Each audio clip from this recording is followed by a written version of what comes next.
All right, guys. Aspect Pod, episode 3. It's here, and it's centered around March Madness. This is not going to be a long episode at all. You can probably tell by the amount of time that is on the Spotify thing right now. Not, not a long episode. March Madness refers to the time of the year when, for about 3 weeks, college basketball gets the highlight. The bracket consists of 68 of the top Division I basketball teams duking it out for the top spot, dubbed the national champions.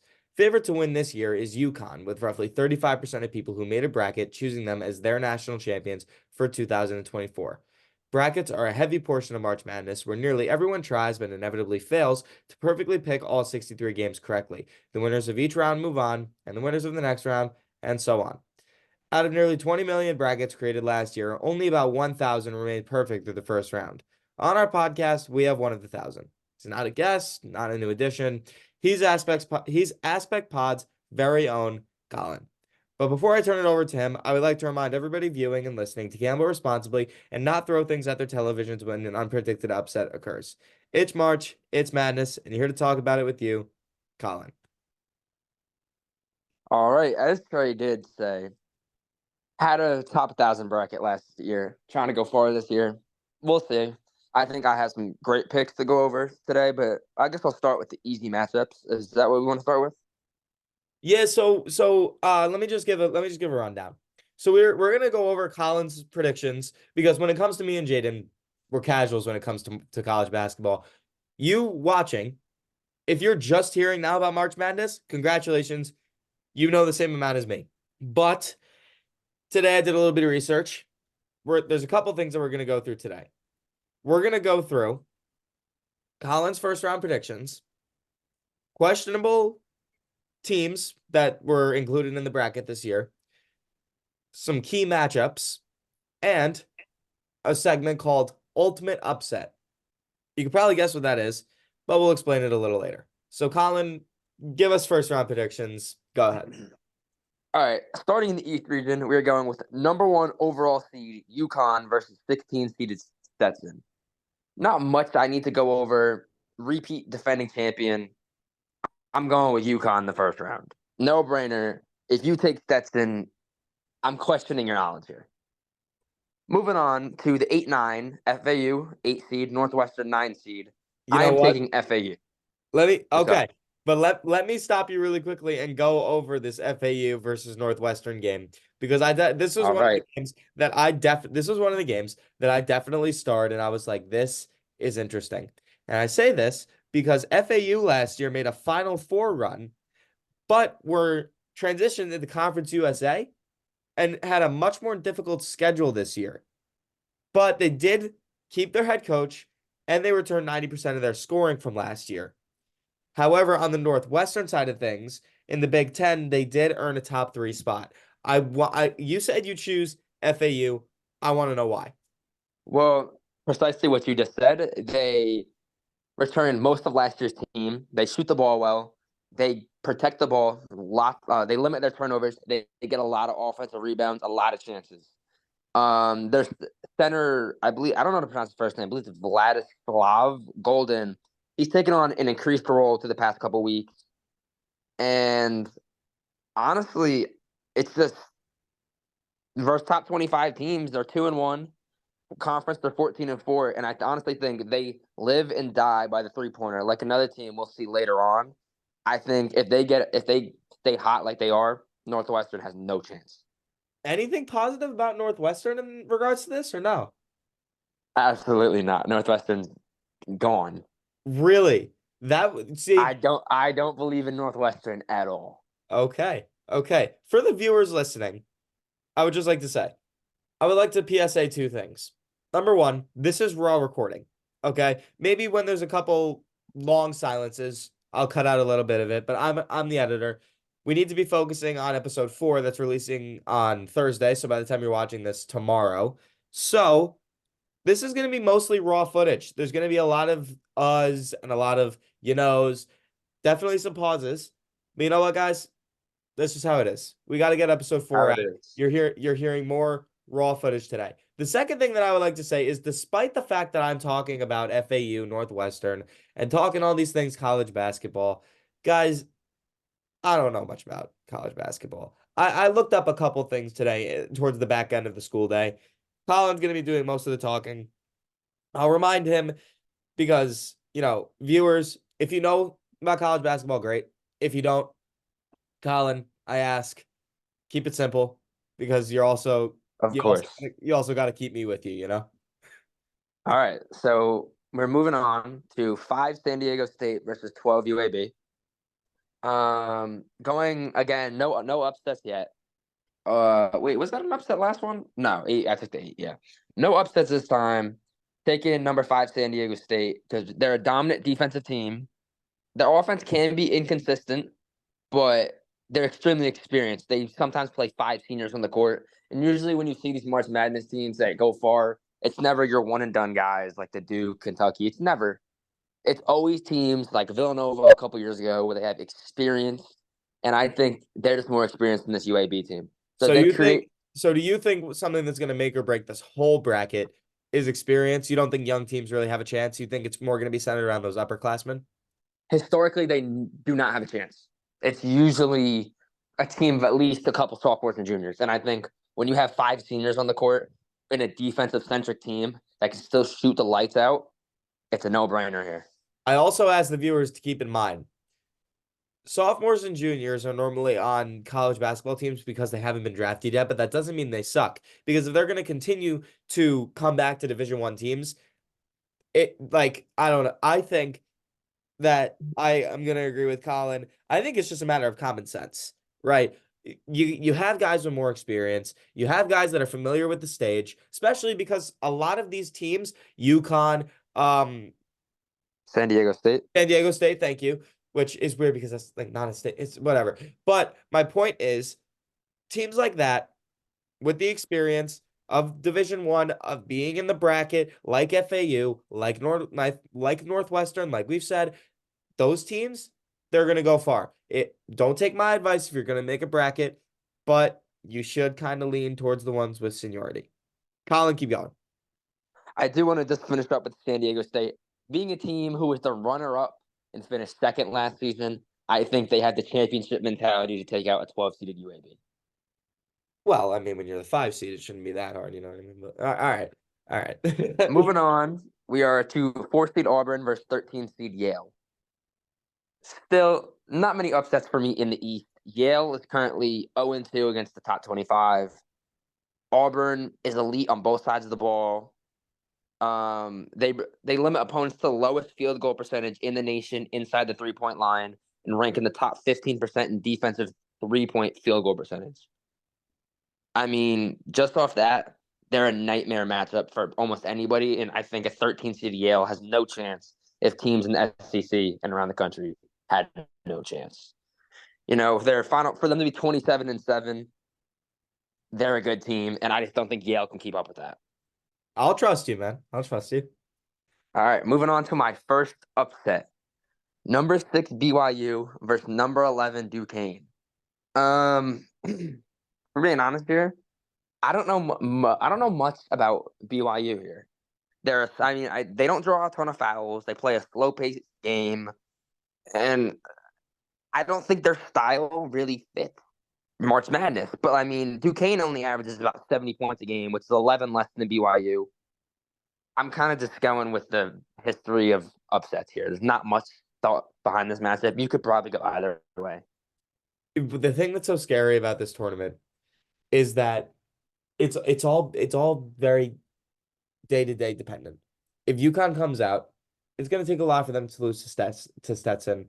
But if UConn comes out and they're missing every shot, and their players aren't feeling up to par, and Stetson comes out and has a great game, games like that are the reason why there were only 1,000 perfect brackets after the first round last year. Keep going. All right. Next, we have number 3 Illinois, who I do have going all the way and winning it this season, versus Oh, number 14 Morehead State.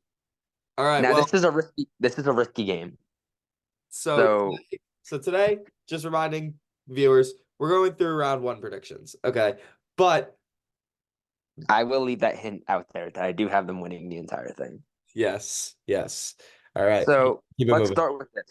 There's a lot of I guess, media around this game with the legal cases going on with the team. I'm not going to get into that today.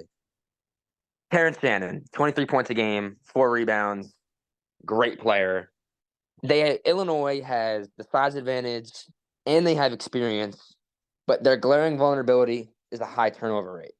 That really scares me, especially with Morehead State playing a half court defense. Right? They press. I think if they get a lot of turnovers here, they win this game. But I'm going to take Illinois still here. Moving on, we have 10 Drake versus 7 Washington State. I'm taking Drake. Oh, upset. They, upset again. They have a top 30 defense. They have some decent guard play. I don't think Washington State's a really good team. Kind of speeding through here.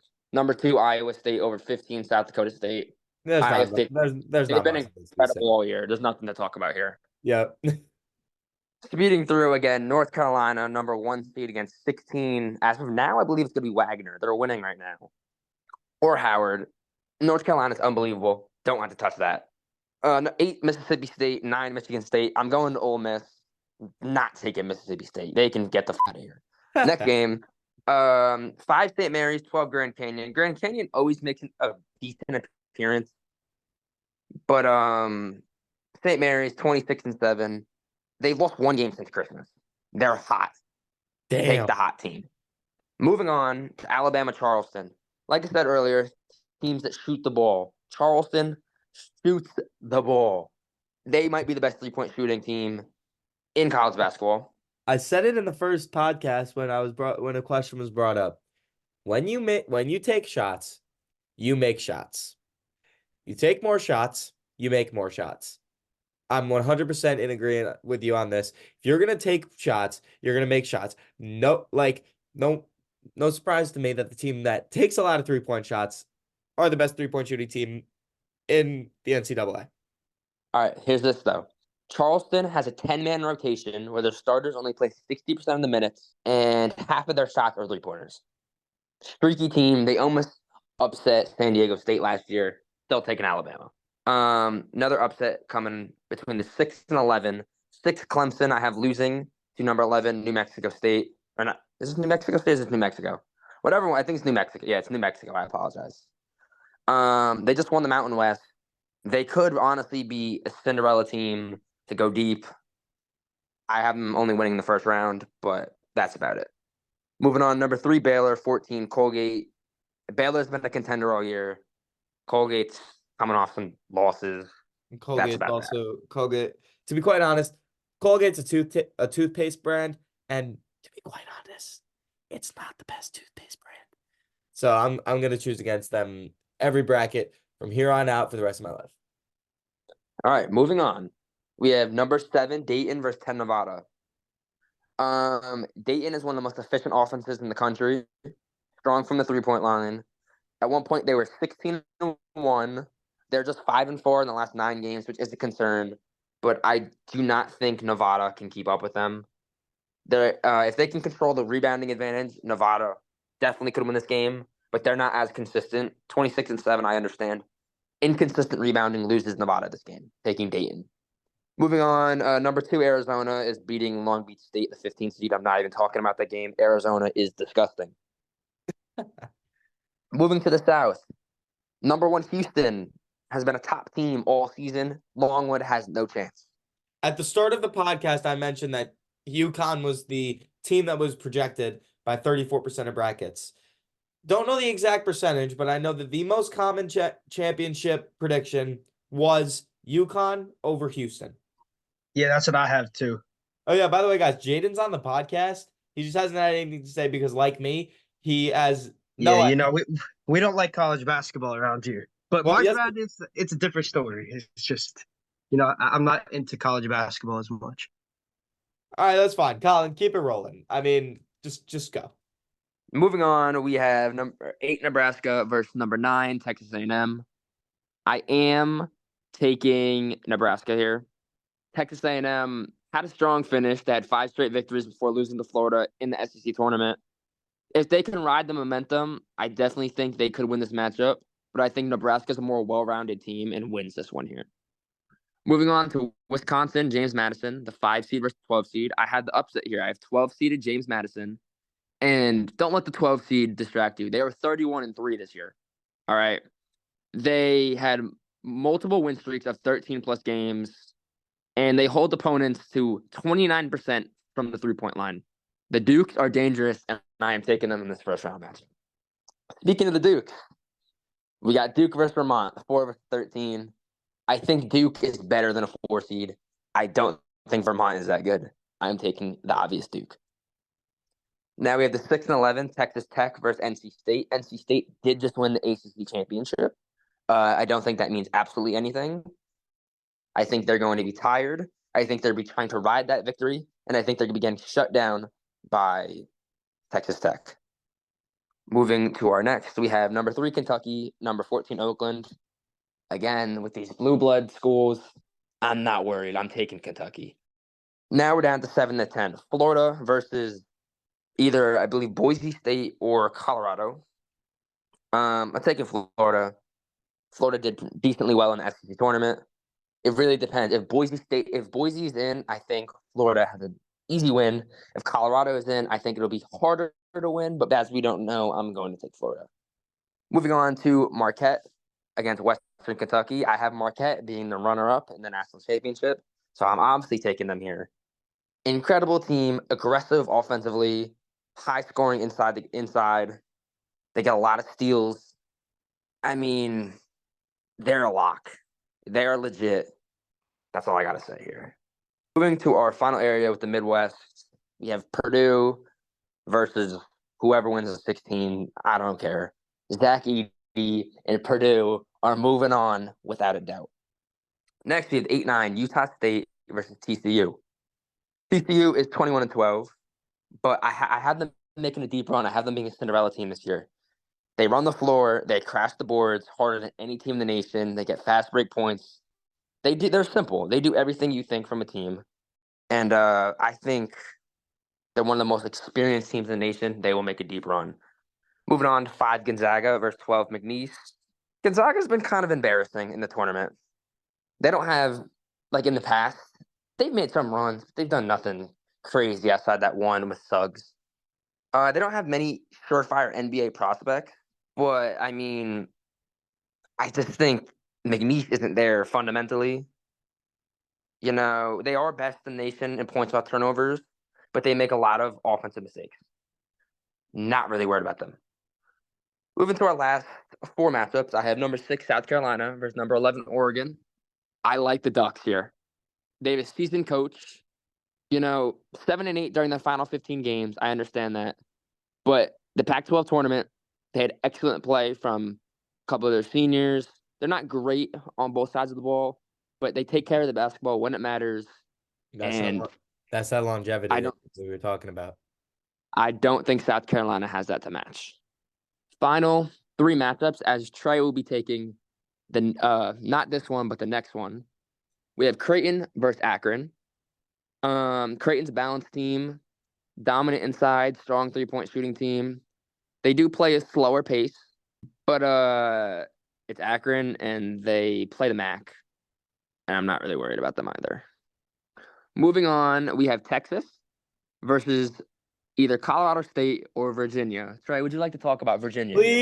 Please let me talk about this Virginia thing, guys. I did not lie to you. I know nothing about college basketball, but it was very hard for me to miss all the headlines about Virginia being included in this tournament. I understand, viewers, this might be a very boring topic of conversation. I appreciate it if you're listening, but guys, I'm hoping I can make it exciting for you guys. When I bring up some of these stats, hopefully you're able to follow along. Virginia's inclusion in this tournament was a joke. Even if they don't make it into that 64 team bracket, it makes no sense to me. And here's why. They were 54th in the net rankings for the NCAA. 54th. I understand that there's 68 teams, but guys, that's totally different when teams like Indiana State, who were ranked 28th in the net rankings, didn't make the tournament. Didn't even make that 68 teams. That makes no sense to me. It also doesn't make sense to me why they're even ranked 54th against quad one opponents, which quad one guys is just the higher ranked teams in college basketball. They were 2-7. I don't know about you guys, but I think that 2-7 is a heck of a lot worse than 4-12, which was what Oklahoma was. Meanwhile, Oklahoma against quads 2 and 4, which are like the still good teams. Well, Not the as good. quads are hold on. The quads, it's like quad one, I believe teams ranked 1 through 50 at home and 1 through 25 on the road. It's like Yeah, yeah, quad yeah, yeah. one. The Again, good teams. yeah, yeah. Again, just the better teams. Quads 2 through 4, not as good, but still good teams. 16-0 Oklahoma was. I don't know what Virginia was, but I'll tell you right now, Oklahoma should have been in this over Virginia. Indiana State should have been in over Virginia. St. John's should have been in over Virginia. And it also boils down to Colin will definitely mention this at some point, but you should not be playing in this tournament if you cannot beat the good teams. Just some That's why just my team Mississippi is not in the playoffs just in the some tournament. yes, Yeah. just some statistics. ACC tournament, which is what Virginia is playing in. It's the ACC tournament. They got absolutely smashed by Wisconsin, Notre Dame, Virginia Tech, and Duke by over 20 points. Guys, I don't watch college basketball. I said this, but you get two halves, two 20-minute halves to play in college basketball. And if you're going to try and say that you are on par with these teams after being beaten by 20 in a total of 40 minutes of play, you are wrong. In the 92 brackets submitted on Sunday to the bracket matrix, only 7 of them included Virginia, and Virginia was in. Guys, I don't think Virginia should be in this. Listen, by the time you're listening to this tomorrow, Virginia could have been eliminated. The game starts at 9:30 tonight. Virginia could have been eliminated. And if they are, they shouldn't have even been in this at all.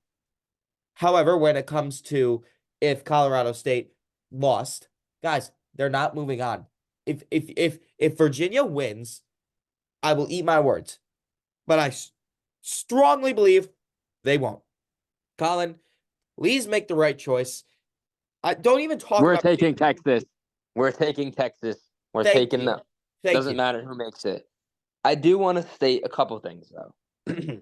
Indiana State was the first ever team to finish top 30 in the net rankings and not make it into the tournament. They were a top 25 team in the country with the AP rankings. Anyways, so the net rankings only been around since 2019, but even St. John's this year was 32nd and did not make it. Like, what are we doing here? I don't get it. I don't know if there's bias on the I don't know if there's bias within the bracket matrix. Look, I was just reading up on it, but the more I read, more angry I got because all these teams work very hard to be in the tournament. Congratulations to Virginia. I'd like to say that I'm not taking anything away from you, but I think there were more deserving teams, 3 more deserving teams, St. John's, Indiana State, Oklahoma, that should have been in this bracket.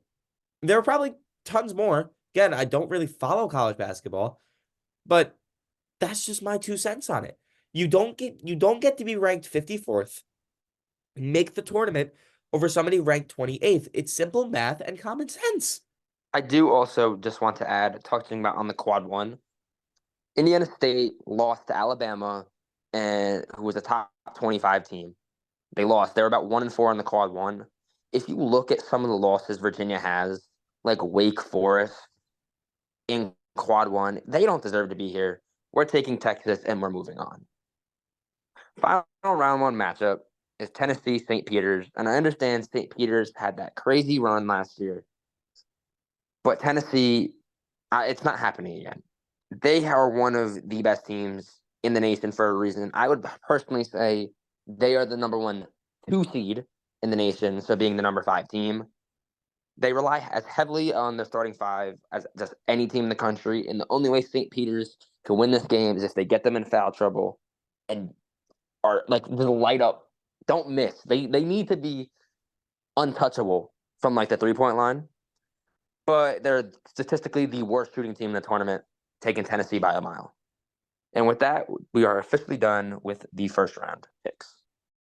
I understand, Colin, that you had Illinois winning the whole thing. But if there was a team that would beat Illinois, who would it be?